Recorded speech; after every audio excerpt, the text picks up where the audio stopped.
வணக்கம். இது அரசியல் ஆபரேஷன். இன்றைய தலைப்பு, தமிழ்நாட்டில் எஸ்ஐஆர் என்கிற வாக்காளர் தீவிர திருத்தம் கொண்டு வரப்படுகிறது.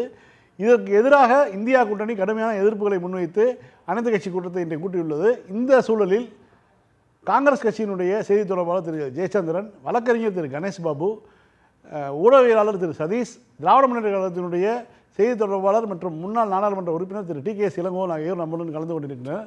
அனைவருக்கும் வணக்கம். இந்திய சுதந்திரத்தில் பிறகு இதுவரைக்கும் அந்த பல்வேறு தேர்தலை சந்திச்சிருக்கோம். குறிப்பாக மகாராஷ்டிரா தேர்தலுக்கு பிறகு ராகுல் காந்தி ஒரு மிகப்பெரிய ஒரு வெடிகுண்டை இந்திய அரசியலில் வீசியிருக்கிறார்.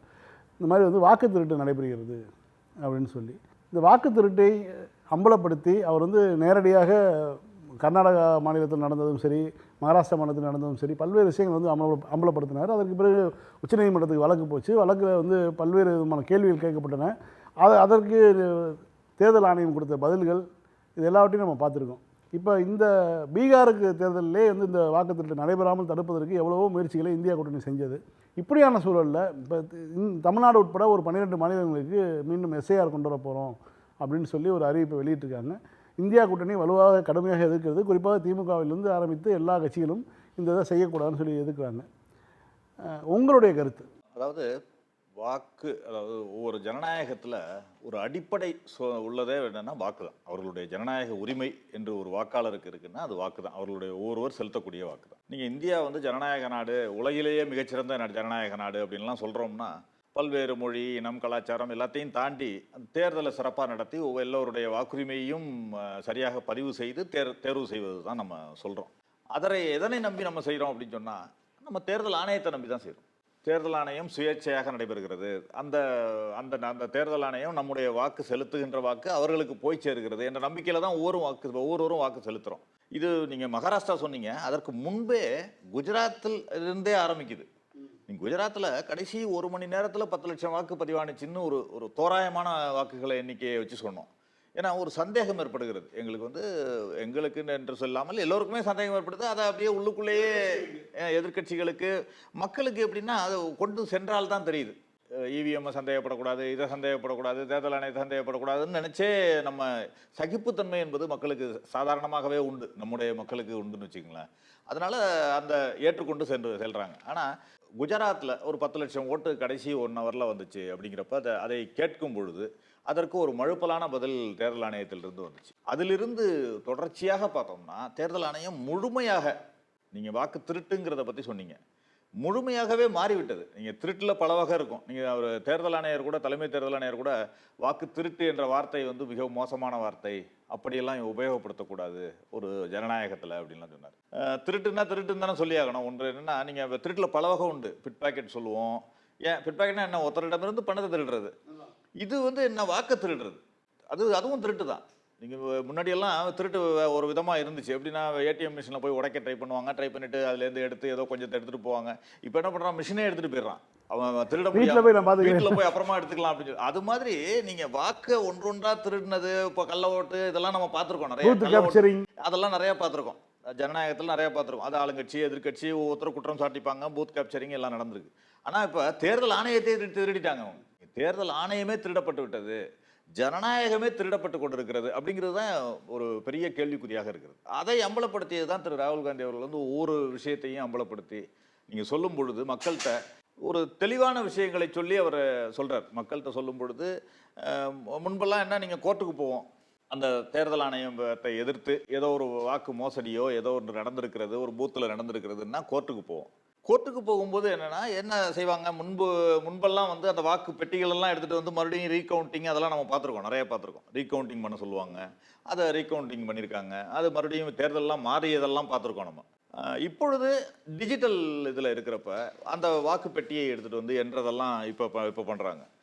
அடுத்த கட்டம், இப்போ நம்ம இவிஎம் மிஷினையே பார்த்துக்கிட்டு இருக்கோம். இவிஎம் மிஷினில் ஹேக் பண்ணிட்டாங்களா அப்படின்னு இப்படியே எல்லாம் உத்து பார்த்துக்கிட்டு இருக்கோம். அவங்க இவிஎம் அதுக்கு காவல் போட்டு இருக்கோம். ஆனால் இங்கே வாக்காளர் பட்டியல்லையே மோசடி பண்ணி போலியான வாக்காளர்களை சேர்க்கறது, இந்த வாக்காளர்களை நீக்கிறது, இது மாதிரி செஞ்சு மோசடி பண்ணுவாங்கன்றதை யாரும் எதிர்பார்க்கல.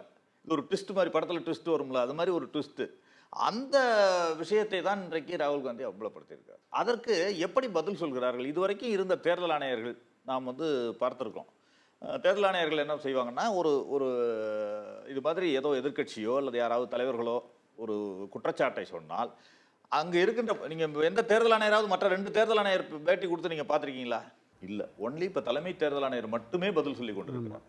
அவர் என்ன பதில் சொல்றாரு? அவர் வந்து அமித்ஷாவினுடைய முன்னாள் செயலாளருங்கிறத இந்த இடத்துல மீண்டும் மீண்டும் பதிவு பண்ணிட்டே இருக்கணும் எப்ப பேசினாலும். ஆமா இருக்கு. ஆனாலும் அதை கூட நான் தவறுன்னு சொல்ல மாட்டேன். யாரோ ஒருவருடைய செயலாளராக இருந்தாருக்காக அவர் அந்த நியமிக்கக்கூடிய அதிகாரத்தை வந்து அவங்க எப்படி ஒரு இது மாத்துறாங்க? அதுதான் இப்போ கேள்விக்குறி. நான் சொல்றது தேர்தல் ஆணையர் நியமனத்திலிருந்து நம்ம கேள்விக்குறி வருது. தேர்தல் ஆணையர் நியமனம் என்பது ஒரு 3 பேர் இருக்கணும். அதுல எதிர்க்கட்சி தலைவர், பிரதமர், ஒரு உச்சநீதிமன்ற நீதிபதி என்பதை எடுத்துவிட்டு அதை மட்டும் உச்சநீதிமன்ற நீதிபதி எடுத்துட்டு 2:1 இவர்களே நியமிக்கிறாங்க. உள்துறை அமைச்சர் சேர்த்துக்கிட்டாங்க. உள்துறை அமைச்சர் இல்ல, கேபினெட் மினிஸ்டர்னு போட்டாங்க.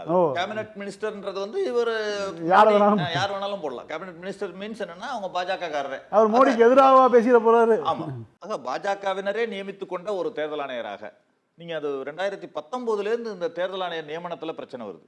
2019 அசோக் லாவாசான்னு ஒருத்தர் இருக்காரு.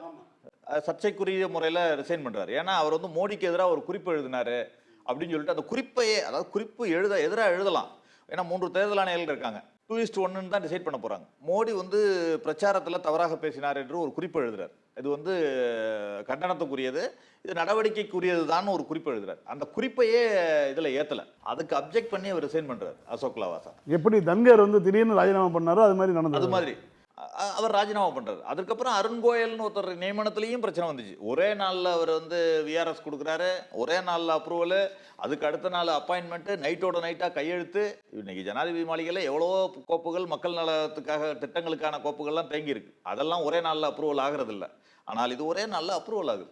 அதை உச்சநீதிமன்றம் கேள்வி எழுப்புறப்ப தான் இந்த நடைமுறையை கொண்டு வர சொல்றாங்க. அது தலைமை தேர்தல் ஆணையர் நியமனத்தில் ஒரு வெளிப்படைத்தன்மை இருக்கணும் தேர்தல் ஆணையர்கள் நியமனத்தில். ஆனால் அதை புறக்கணித்து ஒரு தேர்தல் சீர்திருத்த சட்டம் கொண்டு வந்து தேர்தல் ஆணையர்கள் நியமன சட்டத்தையே திருத்துறாங்க. அதில் ஒரு குறிப்பிடத்தக்க ஒரு அம்சத்தை வந்து நம்ம மீண்டும் சொன்னீங்க, இந்த இது சொன்ன மாதிரி இதையும் சொல்லணும். நீங்கள் பிரதமருக்கு இல்லாத ஒரு இம்யூனிட்டி, ஜனாதிபதிக்கு இல்லாத ஒரு இம்யூனிட்டி, கவர்னருக்கு இல்லாத ஒரு இம்யூனிட்டி தேர்தல் ஆணையருக்கு கொடுக்கப்பட்டிருக்கு. என்னன்னா, அவர்கள் பதவியில் இருக்கும்போது மட்டுமல்ல, வாழ்நாள் முழுவதும் அவர்கள் மீது கிரிமினல் வழக்கு போட முடியாது. நீங்க ஏன் அப்படிப்பட்ட இம்யூனிட்டி அவர்களுக்கு கொடுக்கப்பட வேண்டும் என்ற கேள்வியை நம்ம எழுப்ப வேண்டியது. இது போன்ற ஒரு சூழல் ஏற்படும் போது அந்த கேள்வியை கொண்டு வர வேண்டியது. ஆமா, இல்லைங்க, நீங்க அவங்க வந்து தவறே செய்யாதவர்களா? செய்ய மாட்டார்கள் என்ற நம்பிக்கை உங்களுக்கு இருக்கா? அல்லது உங்களுக்கு ஆதரவாக செஞ்சால் நாங்கள் காப்பாற்றுவோம் என்ற நம்பிக்கையை அவருக்கு தருகிறீர்களா? இதை தானே கேள்வி வைக்கணும். நீங்க நாங்க என்ன செஞ்சாலும் ரஞ்சன் கோகாய் ஒரு தீர்ப்பு கொடுக்குறாரு, தீர்ப்பு கொடுத்தோன்னே அதற்கு பிறகு என்ன நடந்தது தெரியும். அவர் ராஜ்யசபா எம்பி ஆக்கப்பட்டார். அவரே தான் சொன்னாரு, தீர்ப்புகள்லாம் ஒரு ஜனாதிபதி இவங்கெல்லாம் ஜஸ்டிஸ் வந்து வழங்கும் பொழுது அடுத்தது மத்திய அரசோட பதவிகளை எதிர்பார்த்து நிற்கின்றால் நம்முடைய ஜட்ஜ்மெண்ட்டே கேள்விக்குறியாகும்னு அவர் தான் சொன்னார். அவரே தான் சொன்னார். ஆனா அவரே தான் பதவி வாங்கிட்டார். ஆக இதெல்லாம் எப்படி கேள்விக்குறியாக ஆக்கப்படுகிறது? அதாவது ஜனநாயகத்தின் 4 தூண்கள் அப்படின்னு சொல்லப்படுகின்ற எல்லாம் ஒவ்வொன்றாக சிதைந்து கொண்டு வருகிறது அப்படிங்கிறது தான் ஒரு வருத்தமான விஷயமா தான் நம்ம பார்க்க வேண்டியிருக்கு. அதை இன்றைக்கு ராகுல் காந்தி இது மாதிரி ஒரு அம்பலப்படுத்தும் பொழுது ராகுல் காந்தியை மன்னிப்பு கேட்க சொல்லி அவர் சொல்றாரு. மன்னிப்பு கேட்கணும், ஒரு வாரத்தில் 10 நாளில் மன்னிப்பு கேட்கல. நீங்க கேஸ் போடுங்களேன், ஏன் போடல? அவங்க கேஸ் போடலாம்ல. இப்போ ஏன்னா அவங்களுக்கு தான் இம்யூனிட்டி இருக்கு. நீங்க கேஸே போட முடியாது, அவர் வழக்கே போட முடியாது. என்ன சொன்னாலும் என்ன திருட்டுத்தனம் பண்ணாலும் அவர்கள் மீது வழக்கு போட முடியாது. உச்சநீதிமன்றத்துக்கு அடிபணிய வேண்டிய அவசியம் கிடையாதுன்னு சொல்ற அளவுக்கு தகுதி வந்துருச்சு. ஆனால் அவர்கள் மீது குற்றச்சாட்டை நேரடியாக வைக்கிறார். ஞானேஷ்குமார் பெயரை சொல்லியே, தலைமை தேர்தல் ஆணையர் பெயரை சொல்லியே ஒரு குற்றச்சாட்டு வைக்கப்படுகிறது. அதுவும் இது சாதாரண குற்றச்சாட்டு இல்லை, பெரிய குற்றச்சாட்டு வைக்கப்படுது. ஏன் அவர் மீது வழக்கு போடலாமே? ராகுல் காந்தி மீதே வழக்கு போட்டு இல்லை அவர் பொய் சொல்றாரு இந்த நீங்கள் ஒரு குற்றச்சாட்டை வந்து சாதாரணமாக சொல்லலை. மீடியா கூட போய் பார்த்தாங்க. ஒரே ரூமில் 80 பேர் ஓட்டர்ஸ் இருக்காங்க, ஒரு ரூமில் 440 பேர் இருக்காங்க. அது மாதிரி 198 பேர் ஒரே விலாசத்தில் டெலிஷன் எப்படி பண்ணாங்க, வாக்கை வந்து எப்படி 80 ரூபா வாங்கிட்டு ஒவ்வொரு வாக்கையும் நீக்கிறதெல்லாம் நிரூபிச்சிருக்காங்க. இன்னைக்கு கர்நாடகா SIT போய் விசாரணை பண்ணி 80 ரூபா வாங்கிட்டு 6000 வாக்குகள் வந்து நீக்கப்பட்டிருக்கு. அது யாருன்னு பார்த்தா அது பாஜக தலைவர், அது பின்னணியில் இருப்பது பாஜக தலைவர் அப்படின்னு நிரூபித்த பிறகும் அதற்கு தேர்தல் ஆணையம் எப்படி பதில் சொல்ல வேண்டும்? நீங்கள் வந்து இல்லை, இந்த இடத்துல நாங்கள் விசாரிக்க அட்லீஸ்ட் இதை பற்றி விசாரணை செய்கிறோம் அல்லது இதை பற்றி விசாரித்து கொண்டிருக்கிறோம், இதில் விசாரணைக்கு அறிக்கை அனுப்பி இருக்கிறோம்னாவது சொல்லணும். எதுவும் கிடையாது. உடனே நேரடியாக ராகுல் காந்தி அவர்கள் மீது அட்டாக்கு, எதிர்க்கட்சிகள் மீது அட்டாக். இவருடைய தேர்தல் ஆணையருடைய பணி, அது அவருடைய பணி கிடையாது. அதை அவர் அட்டாக் பண்ணது நிறுத்தினாக்க உடனே பாஜக காரர்கள் ஆரம்பிச்சிருவாங்க. தேர்தல் ஆணையத்தோட வேலையை இவங்க எடுத்துப்பாங்க. தேர்தல் ஆணையத்தின் மீது, அதாவது ஓட்டு திருட்டு, ஒரு ஜனநாயகத்தில் வாக்குரிமை மறுக்கப்படுகிறது அப்படின்னு சொன்னா எல்லா கட்சிகளுக்குமே பதட்டம் வரணும். அது ஏன் பாஜகவுக்கு மட்டும் வரலன்னு எனக்கு தெரியல. அப்படி என்றால் என்ன அர்த்தம்? நீங்களும் பாஜகவும் ஒன்னா தான் இருக்கீங்க, தேர்தல் ஆணையமும் பாஜகவும் ஒன்றுதான் அப்படிங்கிற நிலைமைக்கு, அப்படிங்கிற ஒரு எண்ணத்துக்கு எல்லோருமே வர வேண்டியிருக்கு. இது நல்ல கேள்வி தான். ஏன்னா ஒரு பிரச்சனை நடக்குது, ஒரு மோசடி அப்படின்னா ஒரு குற்றச்சாட்டு வைக்கும் பொழுது ஜனநாயகத்தில் நம்பிக்கை கொண்டு வாக்கரசியலுக்குள்ள வந்து எல்லா கட்சிகளுமே இது வந்து இதுக்கு ஒரு தீர்வு கண்டுபிடிக்கணும் அப்படின்னு. இப்போ ஒரு வாக்கு இயந்திரத்தை வந்து ஹேக் பண்ண முடியும்னு ஒருத்தர் ஹேக் பண்ணி காட்டுறாருன்னா உடனடியாக இது வந்து எல்லா கட்சிகளும் வரும். ஆனால் இதில் மட்டும் ஒரு கள்ள மௌனம் வந்து பாஜக சாதிக்கிறது. கள்ள மௌனம் மட்டும் இல்லை, தேர்தல் ஆணையம் சார்பாக அவங்க பதிலளிக்கிறாங்க. தேர்தல் ஆணையம் சார்பாக தேர்தல் ஆணையர் ஒரு நாள் பேட்டி கொடுக்கலன்னா இவங்க கொடுக்குறாங்க.